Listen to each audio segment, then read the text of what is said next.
I'm Judson and today Sean will not be helping me make a knife. There's an ancient Norwegian proverb that states any good man should carry with him at any one time 11 knives of different lengths if he intends to fight a bear in the woods while naked. And that's a creed which I have dedicated myself. I really, truly live my life by that. But one thing has been missing. You know, I'm a bit of a knife man myself. You've seen some episodes of the show that have included such guest stars as Excalibur that helped us one time in the defense of rattlesnakes at Outlaw Cave. We're armed with several knives to defend against rattlesnake invasions, so it's about to get serious. Sean, you can take point. Rattlesnake defense. You want to take point, Sean? Yep, let's go. Where are we going? That was an amazing emotional experience for Max, and I was glad that I could be there as his savior. Sean, don't move too much.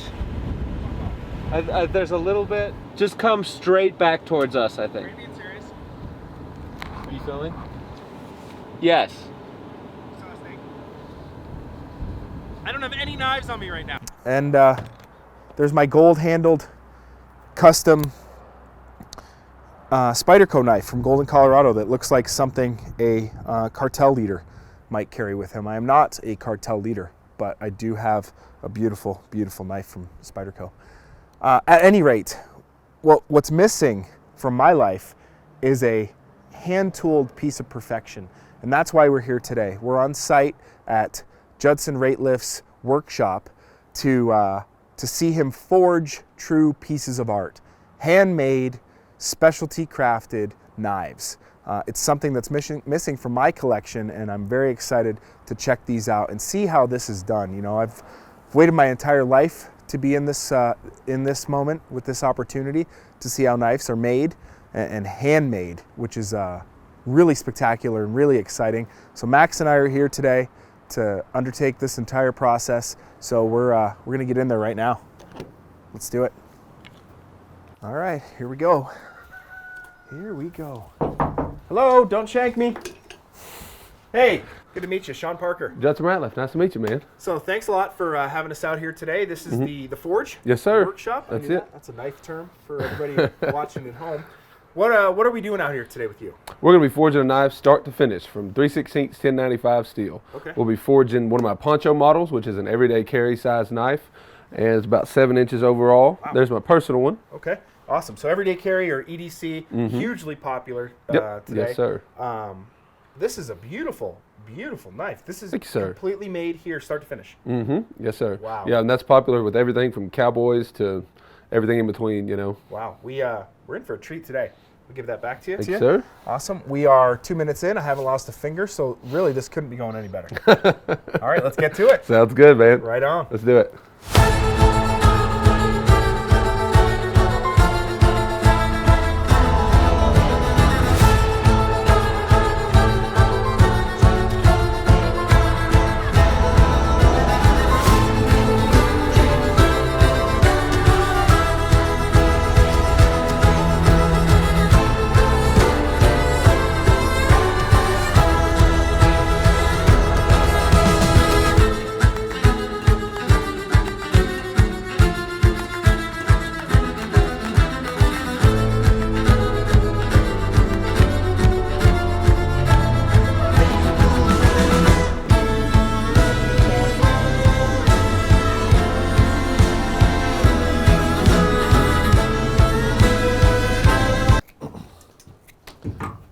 Well, as you can see, I am not in the forge currently.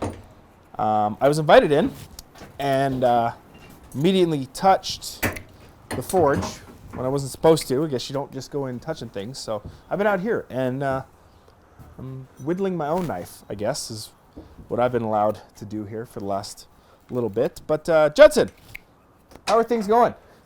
Good, man. Yeah? We just got her forged out. Decently close to what our final shape will be. So we're looking like a knife. Yep, it's looking like a knife now. Looking Right like on. a knife now. We've got our edge side thinned out, our spine pretty consistently about 3/16 thick. Next, we're going to move on to profiling it on our grinder. Right on. How long does it take you to get to this step, to where we are?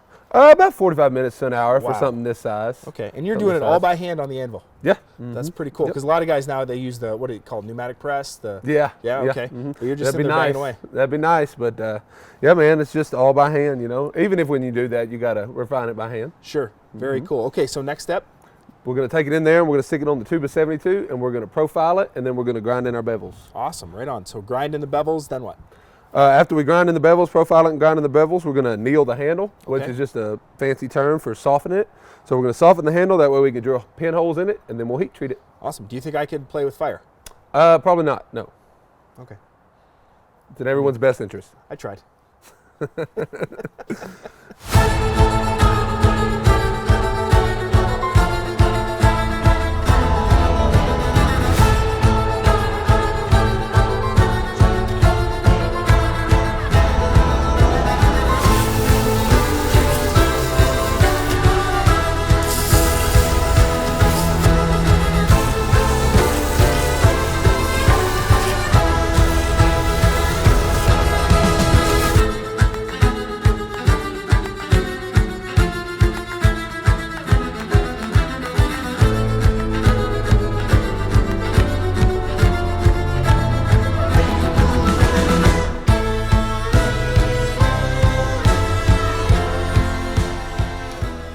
So we've just finished the knife. I say we, because I had a heavy hand in the creation of this knife. You may have seen in one of the scenes before where I almost got to put the blade into the forge. I was stopped for reasons, but for sure next time I'll get to do more. I've been told that I won't, but I think that I might. So anyway, Judson, let's see this thing. I'm excited to see the finished product. You've seen the process of what Judd's been after here. So, oh my God, this thing is incredible. There it is, man. That's our Awesome. finished product. So tell me what we're looking at here. You explained the steel already, but tell us about this handle. Okay, so this handle is what you call a combo set. The front is with black paper micarta, and then we've got a red, yellow, red G10 spacer, topped by some aged elk at the back, all set on black G10 liners. Incredible. So this whole thing was basically just kind of a block. I mean, you shaped it out roughly, but then completely by hand, you did this on the belt grinder. Yes, sir. Amazing. And then you finished it up with some oil, and it's all shiny and pretty, and this thing is almost ready to ship out. Pretty much. All it lacks is my touch mark and polished, sharpened edge, and we're good to go. Well, very cool. Can I see it? Yeah. Awesome. Thank you. So this is pretty awesome. So you're from down south. You're an Arkansas boy. Yes, sir. What would you use this kind of knife for down there? So that is basically a bird and trout style knife, and that means any kind of small game, fish, and things like that, fowl. That kind of knife is great for. And so when you're going fishing, cleaning fish, or if you're a duck hunter, you know, processing duck, things like that, or any kind of small game animal works great for. Awesome. Is it hard to, like, it's got a cool balance, but when you're fishing and you're throwing it, is it hard to aim? Well, you got to be sure to tie the line around it good. Good point. I would have totally lost it on the first shot. So here in Wyoming, though, how many, if you had to put a number on it, how many bear would you be able to fight with this knife? At least 10. That's exactly what I was hoping to hear. So the prophecy is coming true. If you've been watching since the beginning, so 10 bear with this knife. It's a piece of art. This is incredible stuff. So what brought you here to Sheridan? Why are you making knives in our backyard? Well, I grew up in Arkansas, and my wife's from Indiana, and both places are decently rural and whatnot. But we just we love Wyoming, and it's a beautiful place. You know, lots of wildlife, and we had friends here and whatnot. And we decided to come on out and give it a try, and we're really having a good time. Awesome. Well, we're fortunate to have you here as part of the community, and you know, Sheridan's a place where craft is king, of course, and having another craftsman with your skill level in town is pretty spectacular. Thank you, thank you, Awesome. thank you. Thank you. Yes, sir. All right, I should probably give this back before something bad happens. All right, we'll see you on the next one. Sounds good, man. Let's do it. Right on. 10 bear. Did you hear that? 10. Well, I really hope Sean doesn't actually try to fight a bear. Maybe a teddy bear, but anything else, he might have problems. Don't tell him that, though.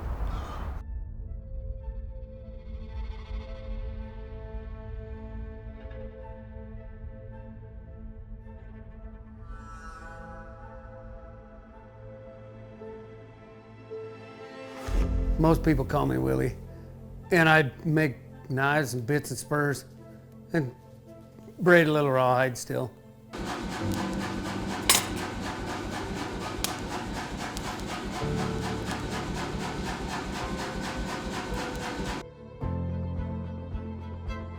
I've been making knives for probably about 8 years now, full time.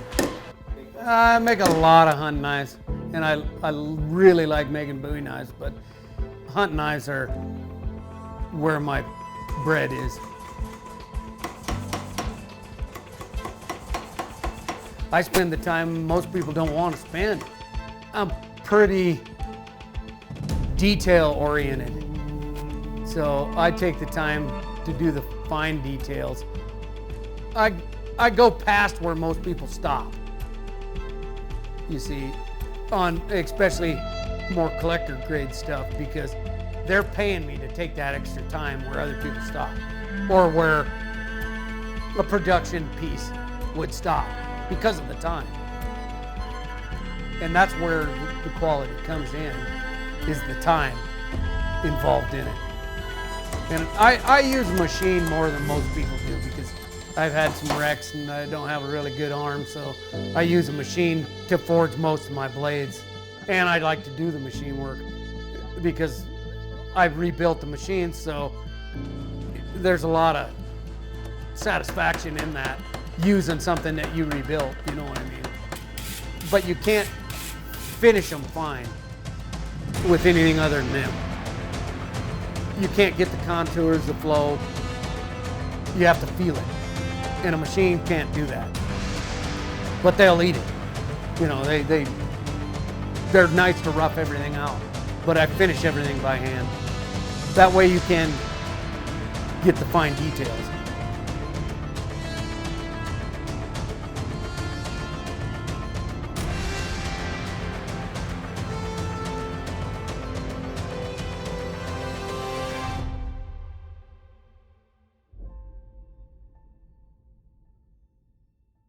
So as we were nearing the end of this knife odyssey that Sean and I have embarked upon together, courageously, Sean gets this glint in his eye when we get our knives, and he disappears off the face of the planet. I've been holding the fort down for 4 days. I have been receiving anonymous text messages with pictures of knives, so I'm assuming I'm in the right place, and keep your wits about you. This is the one. This is the shot right here. The next shot is totally. Sean. Hey, Max. Hey man. How are you? Good to see you. Hey. Are you all right? Yeah, I'm great. I'm Just down here in this open space, away from everybody, working on my knife skills. Yeah? Yeah. What kind of stuff? I mean, I've been throwing knives, as you saw. That was super close. I've hit I saw it, yeah. millions, but that one. No, it's all dented up. I got Yeah. thrown off when you said hi. But yeah, look at that. My fault. That's a lot of shots. Yeah. Yeah. Super cool. But no, been Living by the blade, kind of. living by the blade. Yeah. Kind of an edge I get lord it. sort of dude, just like carving, doing cool Yeah, stuff. Because I'm inspired. I'm really inspired. Me too, man. By our time Yeah. with Kevin and Judson. Yeah. How'd you feel about that? I mean, I was blown away. Me too. Right? I mean, remarkable. You know, two guys couldn't be more different in their circumstances and their life experiences. One from Wyoming, one from the South, who are now right here in our backyard. Yeah. And you've got Kevin with 20 plus years of experience making these exquisite blades, and you've got Judson, who's newer to his career, making incredible pieces of art. Totally different, but both spectacular in their own way. You know, I couldn't be more inspired. Craft is king in Sheridan, Wyoming. And it's just remarkable how awesome these guys are at what they do. So I don't know. Again, like I said, I'm totally inspired. I've been down here just, you know, doing my thing where it's safe, because I've got a lot of blades around now. Seems safe. It's totally safe. And like an industrial safe. Are you training for something specific? Well, Jeez. let me show you. I need some answers, Sean. Well, I mean, I'm all about training, mastering, you know, the blade, but we're here to train to be the mountain men we were born to be. mountain men. I don't think this is how mountain men dress. Step one. Cowboy boot knife. Not cowboy boots. Step two. The ultimate disguise for the urban jungle. Of Sheridan, Wyoming. Is that makeup, Sean? You can't see me. Step 66. Reconnaissance. God, that's gorgeous. No, there's no. Let me see that one. Wow, these are amazing. I'm not throwing There's this. no way I'm throwing. So you're kidding. Let's go to the next step. Yeah. In my mind, I look just like Jean-Claude Van Damme. Sean, are you seeing this? Yeah, it's amazing work. So it's like a Rambo kind of thing. Yeah, I mean, if that's the vibe. Yeah. Yeah, I think that's what you're putting off. But it's Yeah. more like a Wyoming mountain man kind of thing. I mean, I didn't grow up here. Rugged, sort of. That's what I envisioned people wearing in the mountains. Imagine it'd You be spent your cold. childhood here. Is this how you dressed? It'd be cold. It'll keep my head warm. I can't even see you. What's that for real? 172. 172. Belt knife. Backup boot knife. We addressed the boots, no? Oh, shoot, I keep forgetting. You know, if you didn't keep rewriting the script. About that. Max, you've reached the end of your training. We're at the mountain's peak, I feel good, man. Powerful. right? This is the pinnacle. Yeah. It's never Yeah. going to get better than this moment, so I want you to soak it in. Just to say congratulations, I got you a little something. Thanks, dude. Yeah, are you ready? Should we open it up? Yeah, man. So nice. Just tries on this. A box full of knives? Congratulations.